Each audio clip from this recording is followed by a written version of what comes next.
It was basically a slaughterhouse. It's a slaughterhouse. راح يودوا على المعمداني وهي بقى هذا الدم اللي جبته. We basically arrived to the middle, to Shuhada al-Aqsa first, where we worked there for a bit before we came north.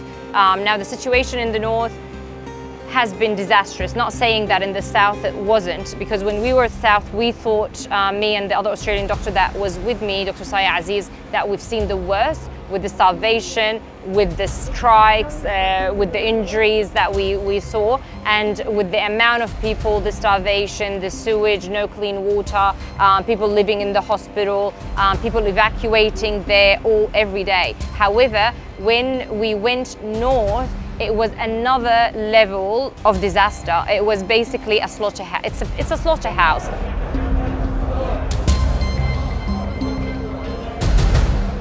Yeah, so I've worked in Shuhada al-Aqsa, I worked in Al-Shifa hospital. The situation is bad and disastrous everywhere in Gaza. However, there's kind of a different scenarios.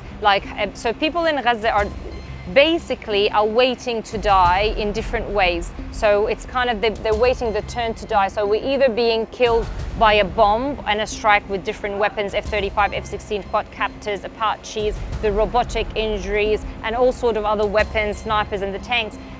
Or if you're lucky enough to survive with major disabilities and losing multiple limbs, or survive temporarily and then die because of infection, lack of medical care and lack of equipment.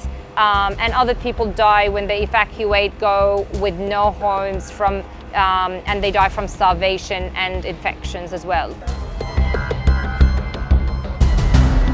Well, the main thing, I still cannot believe the things I've seen. I feel I'm like in a nightmare or a horror movie.